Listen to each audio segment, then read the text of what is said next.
নয়াদিল্লিতে 2 দিনের রাষ্ট্রীয় সফরে ভারত রাশিয়া সম্পর্ককে আরও জোরদার করার প্রতিশ্রুতি দিয়েছেন রুশ প্রেসিডেন্ট ভ্লাদিমির পুতিন ও ভারতের প্রধানমন্ত্রী নরেন্দ্র মোদি।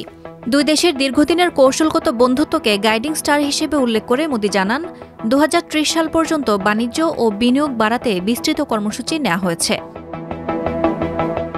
তবে পুতিন ভারতের জন্য নিরবিচ্ছিন্ন জ্বালানি সরবরাহের প্রস্তাব রাখলেও মার্কিন নিষেধাজ্ঞা, মূল্য ওঠানামা ও বাণিজ্য চাপের কারণে সতর্ক অবস্থানে রয়েছে ভারত। ভারতের পররাষ্ট্র সচিব জানান, জ্বালানি কোম্পানিগুলো বাজার পরিস্থিতি ও বাণিজ্যিক বাস্তবতা বিবেচনায় সিদ্ধান্ত নেবে। এদিকে প্রতিরক্ষা খাতে যৌথ গবেষণা, উন্নয়ন ও উৎপাদন বাড়ানোর বিষয়ে একমত হয়েছে দুই দেশ। রাশিয়ায় ভারতীয় কর্মীদের জন্য নতুন কর্মসংস্থান সুবিধা এবং কৃষি, স্বাস্থ্য ও শিপিং সহ বিভিন্ন খাতে সহযোগিতা বৃদ্ধিতেও সায় দিয়েছে উভয় দেশ। বৈঠকে আলোচনায় এসেছে কুদানকুলামে নির্মাণাধীন ভারতের বৃহত্তম পারমাণবিক বিদ্যুৎ কেন্দ্র প্রসঙ্গ। 6টি ইউনিটের মধ্যে 2টি এরই মধ্যে গ্রিডে যুক্ত হয়েছে।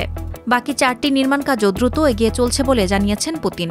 ভাসমান পারমাণবিক বিদ্যুৎ কেন্দ্র, চিকিৎসা ও কৃষি খাতেও পারমাণবিক প্রযুক্তিতে সহযোগিতার আশ্বাস দিয়েছে রাশিয়া। রাশিয়া ইউক্রেন যুদ্ধ প্রসঙ্গেও কথা বলেন দুই নেতা। নরেন্দ্র মোদি জানান, ভারতের পক্ষপাত শান্তির প্রতি।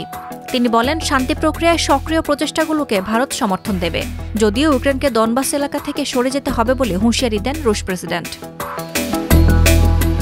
এর আগে বৃহস্পতিবার নয়াদিল্লি পৌঁছানোর পর বিমানবন্দরে নিজে গিয়ে পুতিনকে স্বাগত জানান নরেন্দ্র মোদি। শুক্রবার সকালে রাষ্ট্রপতি ভবনে গার্ড অফ অনার প্রদান করা হয় রুশ প্রেসিডেন্টকে। এরপর রাজঘাটে মহাত্মা গান্ধীর স্মৃতিসৌধেও শ্রদ্ধা জানান তিনি। সফরের শেষ দিকে তিনি অংশ নেন ভারত রাশিয়া বিজনেস ফোরামের বৈঠকে। সাদিয়া ইয়াসমিন, প্রথম আলো।